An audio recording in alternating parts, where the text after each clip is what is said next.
Boleh tahan sakit juga kalau kena cucuk vaksin ni. Okay guys, so aku nak share kepada korang tentang background aku lah. So aku dah register untuk first dose vaksin ni pada Februari tahun ni. Tetapi aku tengok member aku dah ramai yang dah dapat, and then aku tak sure kenapa aku masih lagi tak dipanggil. And then sampailah satu masa iaitu baru-baru ni, so baru lagi lah, okay, aku dah dapat vaksin. Itu pun bukan under KKM lah. Actually ini ada orang yang tolong.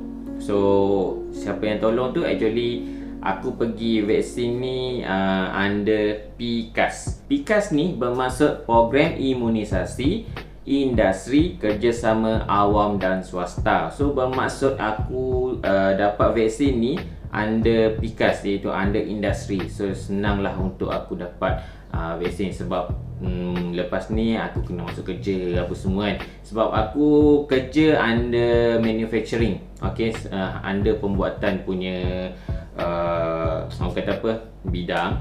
And then kalau ikutkan masih lagi dibuka lah. So that's why nama aku, bukan nama aku je, satu kilang aku akan dapat vaksin under PKAS. So aku macam nak cerita lebih kepada story sikit lah, macam mana keadaan sewaktu ambil vaksin dan lain-lain lagi. And then pada hari kejadian, okay, aku kena pada hari Khamis waktu tu. So kilang aku ni dia dah bagi siap-siap dah list. Okay, sebahagian orang, okay, contoh group A pukul 1, pukul 2, pukul 3, and then mengikut group lah, senang cerita. So kilang dia dah orang kata bahagikan nama split ni mengikut KKM punya listing lah. Okay, so aku kena waktu tu pada pukul 5. Dalam MySejahtera aku kena pukul 5 untuk dicucuk first dose vaksin. So aku kena standby dekat kilang pada pukul 3.30 petang. Okay, sebabnya pukul 3.30 petang tu aku kena register dekat kilang, which is aku kena standby. Rasa macam pelik kan, kenapa aku tak pergi terus ke pusat pusat vaksin tu kan. Sebenarnya kita orang kena naik bas daripada kilang. So dekat bas tu lah kita orang kena duduk asing. So bermaksud ada 40 seat kan. So hanya boleh masuk seramai 20 orang sahaja, lebih kurang macam tu. So sebelum kita naik bas tu, HR akan briefing dan akan tengok kita punya MySejahtera sama ada kita ni dalam kategori low risk ataupun tidak. So kalau low risk warna biru seingat aku, masa tu dia barulah kita boleh naik bas. And then bas tu akan bawa kita ke pusat vaksin tu dekat PKAS tadi yang aku cerita, iaitu kita orang kena pergi ke Bayau Legun Melaka. Bukan kilang kita orang je yang kena naik bas pergi ke Bayau Legun tu untuk ambil vaksin.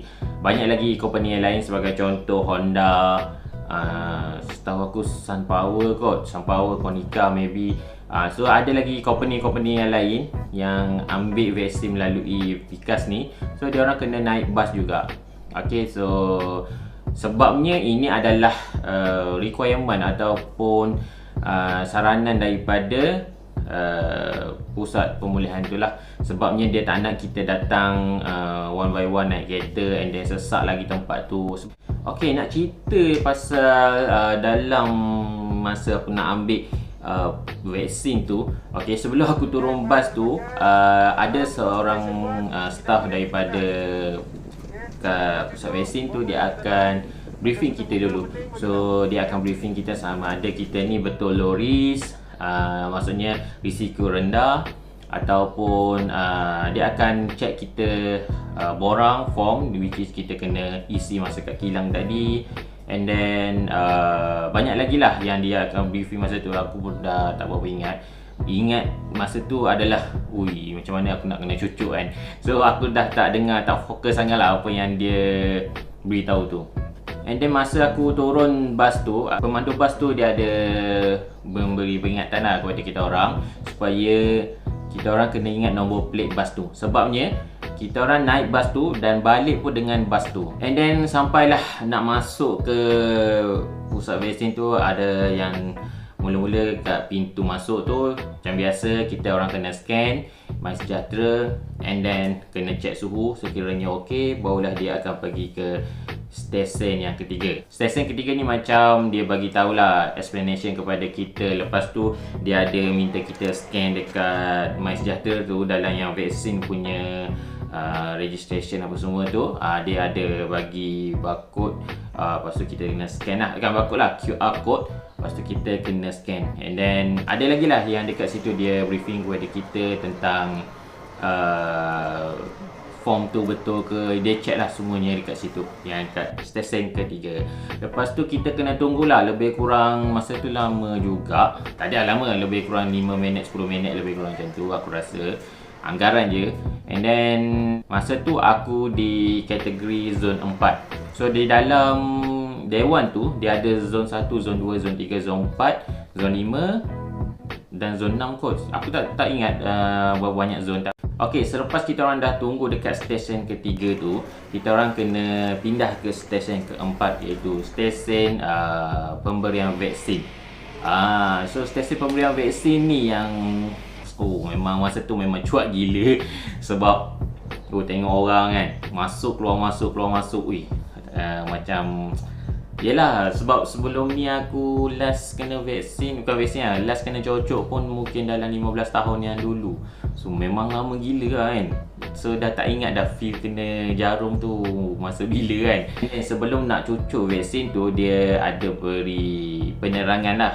So masa tu aku duduk satu meja dengan doktor tu, and then doktor tu akan bagi penerangan. Okay, dari segi korang dapat vaksin jenis apa, and then apa yang kemungkinan korang akan, orang kata apa, efek daripada kena vaksin ni, apa yang kita kena buat sekiranya ada efek-efek macam tu. So sebagai contoh, kalau korang demam, korang pening, so doktor tu sarankan just makan Panadol. Sebagai contoh macam tu lah. Ada lagi yang lain. And then sampailah kita tunggu-tunggu, iaitu untuk dapatkan vaksin first dose. Wow, memang cuak lah. Aku masa tu nak kata kepal tu tak adalah ketal sangat kan, tapi gugup tu ada lah. Gugup memang ada. Masa aku nak pergi ke kaunter yang pertama yang dalam untuk cocok vaksin tu, okay, ada staff situ, dia akan beritahu kita untuk scan QR code dekat situ, and then kena scan lah. Okay, kena scan. Lepas tu kena tunggu giliran dekat kursi tu. And then selepas tu barulah kita masuk. Kita masuk dalam tu ada, aku tak sure doktor ke, misi ke, apa ke, tapi dialah yang tukang cucuk. Okay, tukang cucuk vaksin ni untuk kita. And then sampailah dekat situ, masa tu memang rasa terbang macam-macam soalan aku tanya dekat dia.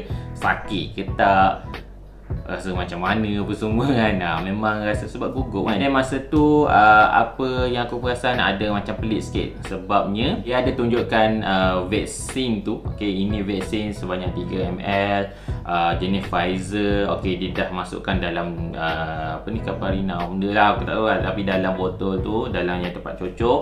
Lepas tu dia nak cocok pun dia akan beritahu. So banyak macam step lah. Macam aku tanya dia kenapa macam banyak sangat. And then yes, dia beritahu sebab baru-baru ni ada viral yang mengatakan ambil rekod tapi Picha cari benda tak dalam tu tak tekan pun.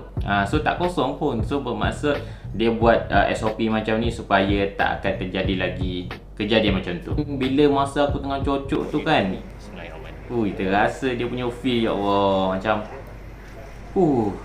rasa macam mula-mula tu rasa sakit sikit lah. Lepas tu bila dia dah cocok, aku tak tengok dekat phone aku tengah rakam apa semua macam tu kan. Aku tak tengok langsung. Lepas tu aku dah rasa cepatlah habis. Lepas tu dia dah tarik, lepas tu dia kata ini jarum. Dah bukan jarum lah, ini dah habis. Lepas tu aku pun tengok dengan mamai. Okay. So macam tu je lah, sebab dah nampak kosong, and then okay lah. And then dia beritahu okay, boleh keluar untuk tunggu kepada stesen yang seterusnya. Stesen kelima ni adalah untuk pemerhatian. Stesen pemerhatian, which is kita akan duduk kat situ selama mungkin 15 minit macam tu, untuk staff dia kat situ tengok kita sama ada kita ada efek tak dari segi vaksin ni. Selepas kena cocok tu, mungkin pening ke, demam ke, rebah ke, pengsan ke, apa-apa lagi kan, alahan ke apa ke.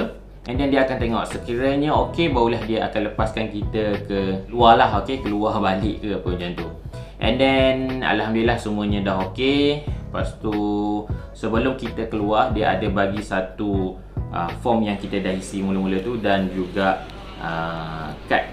Okey, kad vaksinasi ni kena bawa untuk next dos lah. Baru masuk dos yang kedua, kita kena bawa kad ni, dan juga form yang kita dah tulis mula-mula tu tadi. Dan yang last kali aku tak cerita pada korang tadi kan, aku dapat vaksin jenis apa. Actually aku dapat jenis Pfizer. So siapa yang dapat Pfizer, kita satu clan.